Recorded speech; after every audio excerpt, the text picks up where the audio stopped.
All right, everyone. Hello, good morning. If you're joining us live, we're grateful. We appreciate it. Thank you very much. And good afternoon, good evening, good night, whatever time it is, if you're watching the recording on Facebook or YouTube. We appreciate all of you. This is My Empowered Political Life. I'm Ian Foster, business and tax lawyer with several decades experience in law, politics, and government. And today, this is April 14th, 2025. And we are going to talk about the SAVE Act. A little bit of true talk about the SAVE Act. You guys have heard of the SAVE Act? It's getting a lot of press lately. So let's talk about what this is. A little bit of background. Some of this is amending the National Voter Registration Act of 1993 that was passed. It had some overwhelming bipartisan support back in the day, signed by then President Bill Clinton. So that act, it clarified what was already the law, which is that non-citizens are not eligible to vote in federal elections. We already knew that, but it clarified that non-citizens cannot vote in federal elections. That is the state of the law. It made it easier for citizens to register to vote. You may remember things like the motor voter law. This is what it's talking about. And so if you register to vote by mail or at the DMV, you have this act back from 1993 to thank for that privilege. A lot of us now register to vote by mail or at the DMV. We used to have to go somewhere to do it in person. But the National Voter Registration Act of 1993 expanded access to voting.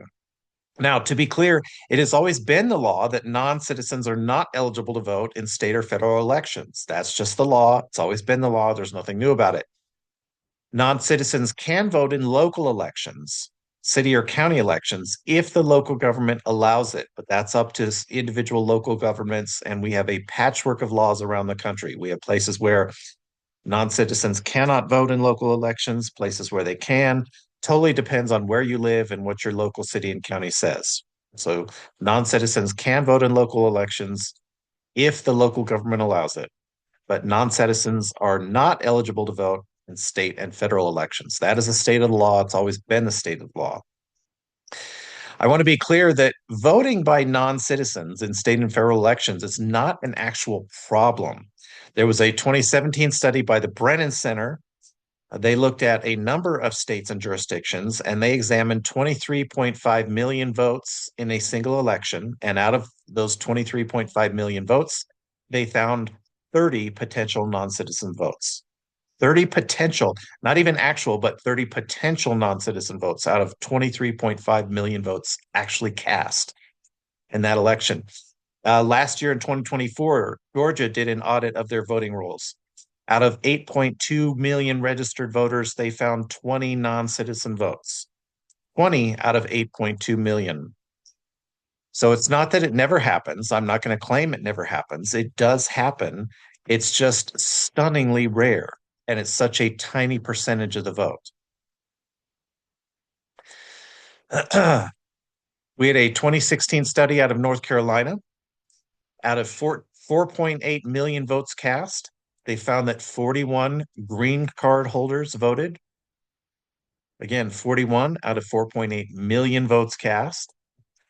That's all they were able to find. They're non-citizens. They are lawful permanent residents. And apparently, none of them were prosecuted because they were told by their local people they were eligible to vote, which means they were given incorrect instructions and they followed the incorrect instructions. So there were no actual crimes here. 2024 audit in Ohio. Out of 8 million registered voters, they found 138 potential non-citizens registered to vote. Again, potential. 138 out of 8 million. It is not clear to me how many of those resulted in any sort of actual prosecutions.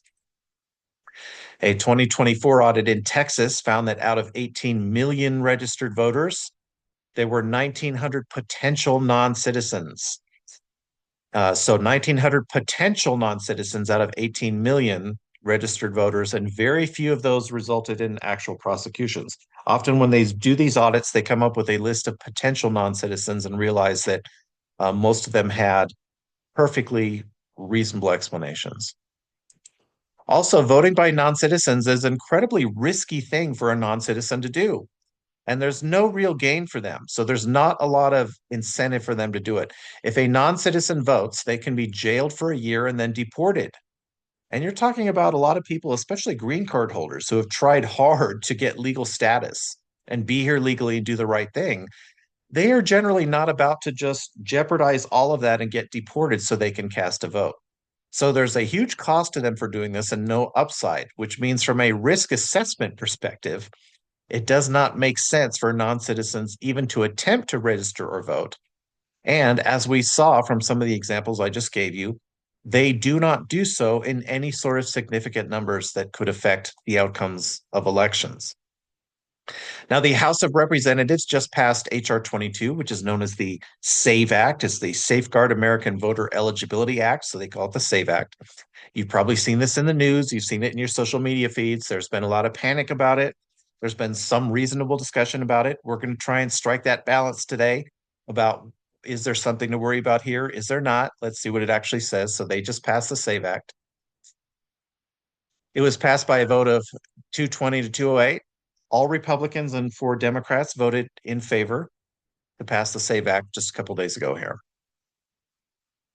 So let's talk about what the SAVE Act does and does not do. Let's get in. I actually read the actual language. Y'all know, business and tax lawyer, former government lawyer. So I actually went and read the language. That's what I do. I do that so that you don't have to. The SAVE Act requires that people registering to vote in federal elections, again, just federal elections, and people who are newly registering, as far as I can tell, this does not affect your existing voter registration.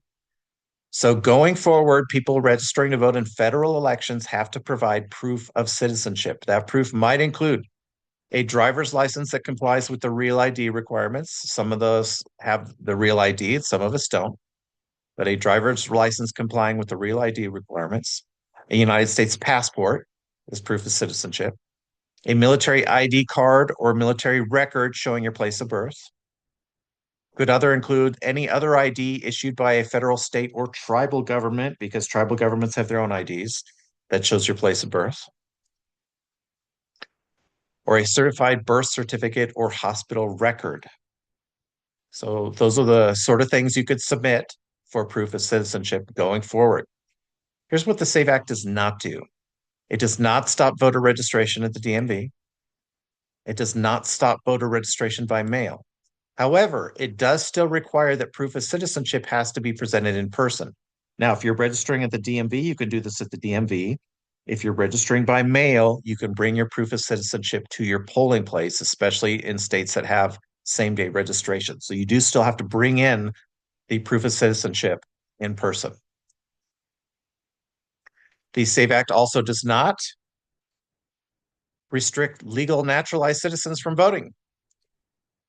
The concern I've heard is that legal naturalized citizens need to have the proper paperwork, but of course, they were going to have to obtain that proper paperwork anyway. So this does not actually impose any sort of new burden on them.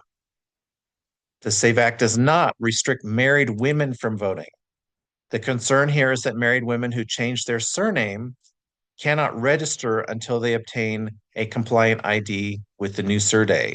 Now we're hearing it married women, but of course married men occasionally change their surname. So, the real concern is anyone who gets married and changes their name. However, having read through the bill myself, according to my reading of language, I could be wrong. If you all out there have a different reading, please comment here in Facebook or on YouTube. Comment and let me know your different reading of the language and give me something else to look at, because it is not the easiest thing to read. There's a lot of complicated legalese in there. According to how I read it, if you're married and you change your last name, your passport with your prior last name still suffices as proof of citizenship. It still proves you're a citizen. So I'm not sure if the thing about married folks changing their name is as big a deal as it's being made out to me. I guess we will see. Again, please smash that like button, subscribe, share the Facebook feed, share the YouTube feed with your friends and family. If you believe in what you're doing, if you want to help get the word out there are a handful of very simple, cost-free things you can do to help us out. And we are grateful, very grateful to every single one of you who's been helping us do it. Thank you so much. Remember, I read all of this news, I read this legislation, I read the court records as part of my job and part of my business on a daily basis. I do all that so that you don't have to. And that's why we get these morning updates. So thank you so much, everyone. Let's get to Doors and Corners.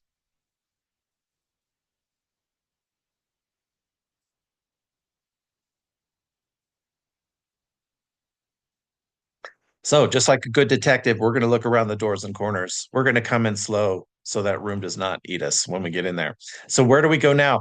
The precise language of the SAVE Act is not that horrible. It's not as bad as some of us would seem. I don't think it's great. It's not my favorite. I don't personally support it, but it's not as bad as I'm hearing it is once I read the actual language. But I do want to be clear that it addresses a non-problem. The whole point of the SAVE Act is they are saying non-citizens are voting, but that's simply not a thing that happens in significant numbers. Non-citizens take a huge risk by trying to vote, and they have no upside. So it just doesn't happen in any significant numbers. We're not talking about tens of thousands. We're not talking about millions. We're not even talking about hundreds. We're talking about, in terms of confirmed cases that were prosecuted, we're talking about dozens. That's the kind of numbers, not millions, not thousands. We're talking about dozens of actual confirmed cases that were prosecuted. It just doesn't happen. And so the act is deliberately stoking fears around something that isn't happening for their own political reasons. Personally, again, this is my speculation. This is part of the greater push to alienate immigrants and make immigrants seem like the bad people who are causing problems in our country. Here's the other thing. We can all take a deep breath here. The SAVE Act is likely not going to pass Congress. I can't say it won't. And it did pass the House, but these sort of bills only need a simple majority in the House. But in the Senate, this is not a budgeting bill. It's not a tax or spending bill. It's a policy bill, which means in the United States Senate, it requires 60 votes to pass. So it needs 7 Democrats to get on board. We have a 53-47 Senate right now in favor of a Republican majority. We would need 7 Senate Democrats to vote for the SAVE Act for it to pass. Right now, I cannot count 7 Democrat senators who are going to vote for it. I could be wrong. We don't know. I might be able to count one or two, but there's a lot of opposition. And right now, I cannot get to 7 in the Senate, which means I can't get to 60 in the Senate. So personally, I think it's unlikely to pass at all. Let's all take a deep breath. Let's pay more attention to the things that are actually happening as opposed to the things that might happen but probably won't happen. That's what the SAVE Act is. It might happen, probably won't. I can't say it won't for sure, probably won't happen. But there are other things that are actually happening right now. So let's refocus our attention.